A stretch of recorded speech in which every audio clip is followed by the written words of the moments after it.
To speak on this bill. Sir 22 lakh बच्चे, रोज 18 घंटे की मेहनत, एक 3 घंटे का एग्जाम, लेकिन एक कैमरा फोन, व्हाट्सएप पर एक मैसेज, टेलीग्राम पर एक पीडीएफ, रात 2 बजे पेपर लीक, सब खत्म, स्टूडेंट की सारी मेहनत बर्बाद।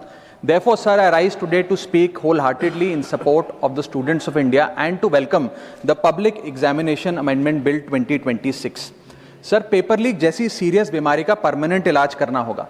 जैसे कैंसर का इलाज क्रोसिन खिलाकर नहीं किया जा सकता, ठीक वैसे ही पेपर लीक जैसी प्रॉब्लम का इलाज मीडिया साउंड बाइट से नहीं बल्कि इंस्टीट्यूशनल सॉल्यूशन से होगा, जो आज हमारी सरकार इस बिल के माध्यम से करने जा रही है by introducing India's first ever anti paper leak framework. सबसे पहले मैं नीट के स्टूडेंट्स को कुछ कहना चाहूंगा। आपका गुस्सा जस्टिफाइड है, आपकी पेन रियल है और आपको एग्जामिनेशन सिस्टम से जो कंप्लेंट है वो कंप्लेंट भी जेन्युइन है। Your voice matters. और जब आपने अपनी चिंता व्यक्त करी, अपना दर्द बताया, when you demanded, the honourable prime minister heard that demand, not just as a prime minister but also as a guardian, परिवार के मुखिया की तरह उस बात को सुना। Students demanded, government acted, historic decisions taken, systems changed. Sir, जब एक स्टूडेंट नीट जैसे पब्लिक एग्जाम की प्रिपरेशन करता है तब वो अकेला तैयारी नहीं करता, उसका पूरा परिवार प्रिपरेशन करता है। माँ अपनी छोटी छोटी जरूरतें रोक देती है, घर का बजट कम करती है, पिता फैमिली की सेविंग्स को कोचिंग फीस, रेंट और टेस्ट सीरीज पे खर्च करता है, फैमिलीज को लोन तक लेना पड़ता है, और स्टूडेंट खुद कोटा, जयपुर, चंडीगढ़, दिल्ली, पटना जैसे शहरों में जाकर घर से दूर रहता है, दिन में 18-18 घंटे पढ़ता है, रात 2 बजे तक पढ़ाई करता है और फिर अलार्म लगाकर सुबह 5 बजे क्लासेस के लिए उठ जाता है। परिवार से दूर, कोई सोशल लाइफ नहीं, कोई त्योहार फेस्टिवल नहीं, सोशल मीडिया, फ्रेंड से दूर, और अपनी स्लीप और अपनी हेल्थ से भी कॉम्प्रोमाइज करता है, क्योंकि उसे पता है कि जब वो पेपर लिखेगा तो सिर्फ पेपर नहीं, अपनी फैमिली के लिए एक बेटर फ्यूचर लिखने जा रहा है। और फिर एक दिन एग्जाम की तारीख पर उसे पता लगता है कि 3 साल से वो जिस पेपर की तैयारी कर रहा था वो पेपर किसी ने पहले ही पैसे देकर हासिल कर लिया, पेपर लीक हो गया। और इस समय सर सिर्फ पेपर लीक नहीं होता, उस स्टूडेंट का मेहनत, उसकी ड्रीम्स, उसकी सेल्फ बिलीफ, उसका ट्रस्ट, उसकी एस्पिरेशंस, ये सब लीक होती हैं और उसकी मेंटल और फिजिकल हेल्थ पे असर पड़ता है। I understand that pain sir, because मैं खुद भारत के अभी कुछ साल पहले ही भारत के एक पब्लिक एग्जामिनेशन सिस्टम का स्टूडेंट रहा, चार्टर्ड अकाउंटेंसी का। And sir, because I have spent enough time in this house critiquing the government, I have earned the right to say my next sentence with full conviction and sincerity कि जब बात students की आई, when it came to our students and the youth of India, the government heard, the government actioned and the government delivered. Students का feedback लिया, students की demands को honour किया और ये डेमोन्स्ट्रेट किया कि सरकार स्टूडेंट्स के साथ खड़ी है। जिस उम्मीद के साथ स्टूडेंट्स ने अपनी मांग प्राइम मिनिस्टर साहब के सामने रखी, उस चिंता को, उस दर्द को समझते हुए तमाम एक्शन लिए गए, तमाम स्टेप्स लिए गए, जैसे कि शॉर्ट टर्म और long term steps. Number 1, paper leak के बाद इमीडिएटली री एग्जाम कराया गया ताकि साल बर्बाद ना हो। जांच सीबीआई को सौंपी, एसआईटी का गठन हुआ, स्पेशल इन्वेस्टिगेशन टीम, जिसने 13 लोग मेन किंगपिन समेत गिरफ्तार किए। मात्र 75 दिन में, आज से 2 दिन पहले जब 75 दिन पूरे हुए जांच के, चार्जशीट भी फास्ट ट्रैक कोर्ट में दर्ज करा दी गई, जांच को महीनों सालों लटकाया नहीं। 47 नेशनल टेस्टिंग एजेंसी के ऑफिसर्स को शंट आउट किया गया, एजुकेशन सेक्रेटरी का तबादला हुआ, यहां तक कि मॉरल ग्राउंड्स पे हमारे ऑनरेबल होम एजुकेशन मिनिस्टर ने इस्तीफा तक दिया और स्टूडेंट प्रोटेस्टर्स के खिलाफ जो केसेस थे उन्हें विड्रॉ किया गया। बीरीड फैमिलीज जिसके अपने किसी घर के बच्चे को, किसी स्टूडेंट को खो दिया, उसको कॉम्पनसेशन दी जा रही है। एग्जाम सिक्योरिटी प्रोटोकॉल्स को स्ट्रेंथन किया जा रहा है और अगली बार से यह नीट का पेपर ओएमआर शीट से नहीं बल्कि फुल्ली कंप्यूटर बेस्ड टेस्टिंग से कराया जाएगा ताकि remotest chance of paper leak भी एलिमिनेट कर दिया जाए। इसी के साथ साथ सरकार ने एक हाई पावर टास्क फोर्स का गठन किया है जो फर्दर रिफॉर्म्स अंडरटेक करेगी कि भारत के पब्लिक एग्जामिनेशन सिस्टम की इंटेग्रिटी को कैसे प्रिजर्व और प्रोटेक्ट किया जाए। और इसमें इंडिया के मोस्ट अक्लेम्ड एक्सपर्ट्स जैसे कि नंदन नीलकनी साहब को समिति में डाला गया है। इसी के साथ साथ डेटरेंस क्रिएट करने के लिए, अपराधी के मन में खौफ पैदा करने के लिए एक ऐसा कानून लेकर आज सरकार सदन में आई है जिसके पास होने के बाद कोई अपराधी सपने में भी यदि पेपर लीक करने का सोचेगा तो उसकी रूह कांप जाएगी। पहली चीज, पेपर लीक को एक इंडिविजुअल द्वारा किया गया क्राइम नहीं बल्कि एक ऑर्गेनाइज्ड सिंडिकेट नेटवर्क द्वारा किए गए क्राइम के तौर पे ट्रीट किया जाएगा, जिसमें इनसाइडर हो, कोचिंग माफिया हो, लॉजिस्टिक वेंडर हो, प्रिंटिंग प्रेस हो, सॉल्वर गैंग हो, एग्जाम ऑफिशियल्स हो, सब पर कार्रवाई होगी। सबको दोषी करार देने के बाद, गिल्टी करार देने के बाद 10 साल तक की जेल होगी और 10 करोड़ रुपए तक का जुर्माना लिया जाएगा। सारे सारे ऑफेंसेस को cognizable, non bailable, non compoundable बनाया गया। एक स्पेशल टास्क फोर्स का गठन किया गया कि अब कभी भी यदि पेपर लीक की संभावना भी उत्पन्न होती है तो यह स्पेशल टास्क फोर्स जांच करेगी और यह इन्वेस्टिगेशन सालों साल नहीं लटकाई जाएगी, 2 महीने के अंदर अंदर से इस इन्वेस्टिगेशन को कंप्लीट करना होगा। और इसी के साथ साथ फास्ट ट्रैक कोर्ट्स का गठन किया जो ये इंश्योर करेंगे कि इसमें स्पीडी ट्रायल हो, डे टू डे ट्रायल हो, स्पेशल पब्लिक प्रोसिक्यूटर होगा, 3 महीने में पनिशमेंट सुनाई जाएगी। सर मैं बता दूं, हमारे देश में fast track courts heinous crimes के लिए बने हैं, जैसे कि क्राइम्स अगेंस्ट वुमेन, रेप और पॉस्को जैसे अपराध के लिए। आज हमने पेपर लीक को उस हिनियस क्राइम्स की कैटेगरी में ला खड़ा किया है सर। इसी के साथ साथ सर इंस्टीट्यूशनल और systematic reforms will demonstrate zero tolerance towards paper leak, और इससे भारत की इंडियन पब्लिक एग्जामिनेशन सिस्टम की इंटेग्रिटी को हम प्रिजर्व और प्रोटेक्ट कर पाएंगे। ये सब इसलिए हुआ because sir there is nothing more important than the students and their future.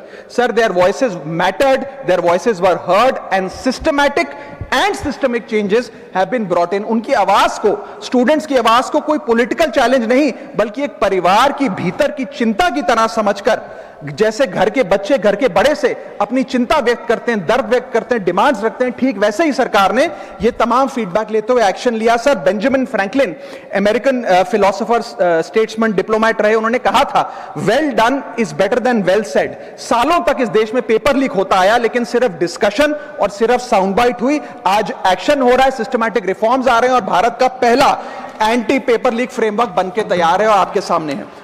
Sir इसी के साथ साथ पेपर लीक किसी एक पार्टी का, किसी एक सरकार का ऑफिसर या मिनिस्ट्री की देन नहीं है और ये कोई 2026 का फिनोमेना भी नहीं है। सर मैं बता दूं कि सर जब बात अकाउंटेबिलिटी की हो, मोरालिटी की हो, जवाबदेही की हो, तो इसलिए जब बात अकाउंटेबिलिटी की हो, मोरालिटी की हो, जवाबदेही की हो, तो सर ये इससे तय नहीं होना चाहिए कि पेपर लीक कौन से राज्य में हुआ, कौन सी मिनिस्टर के अंडर हुआ, कौन सी पार्टी में हुआ, क्योंकि ये एक पैन इंडिया ऑर्गेनाइज्ड क्राइम है, क्रॉनिक डिजीज है।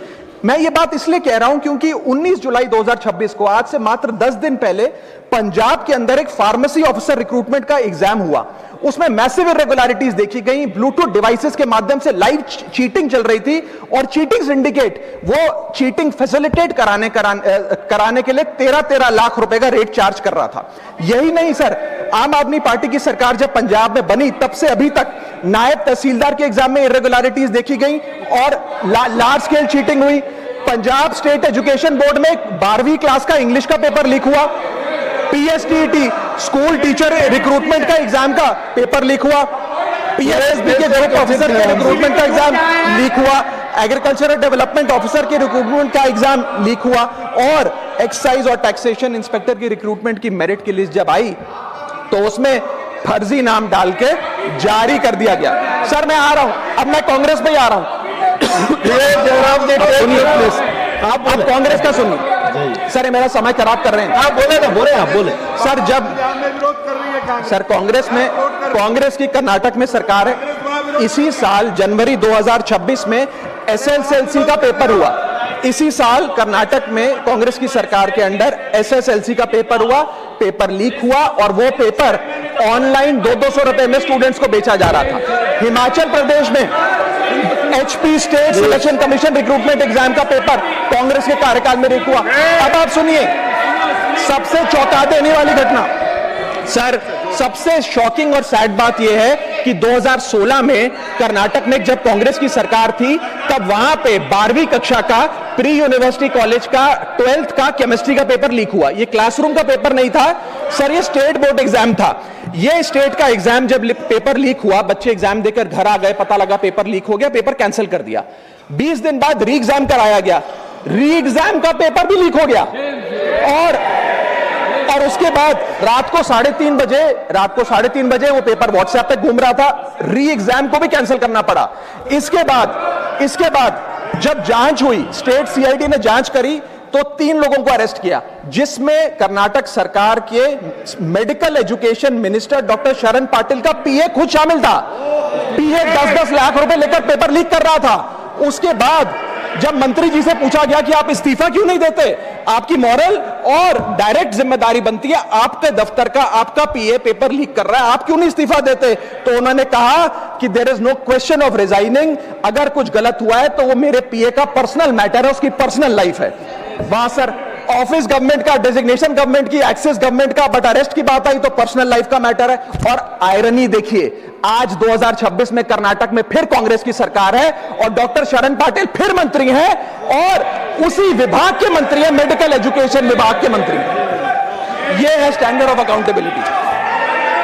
सर सुनिए, सुन लो। उसी के साथ साथ 2004 से 2014 के बीच में जब यूपीए की सरकार थी तो कांग्रेस के कार्यकाल में दर्जनों एग्जाम्पल हैं, डॉक्यूमेंटेड एग्जाम्पल हैं पेपर लीक के सर, जिसमें मुख्य तौर पर AIIMS post graduate medical entrance exam 2006 में लीक हुआ, रेलवे रिक्रूटमेंट बोर्ड का एग्जाम 2009 का लीक हुआ, all India engineering entrance exam 2011 UPA के कार्यकाल में लीक हुआ और SSC combined graduate level exam 2013 leak हुआ।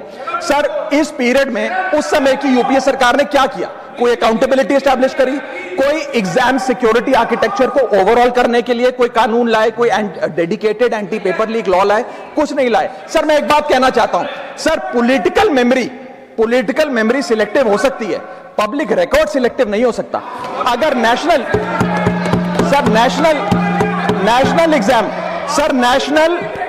एग्जाम का पेपर लीक अगर नेशनल क्राइसिस है, जो कि है, तो सर ऑपोजिशन रूल्ड स्टेट का पेपर लीक एक लोकल इंसिडेंट कैसे हो सकता है? सर स्टूडेंट में तो फर्क नहीं होता।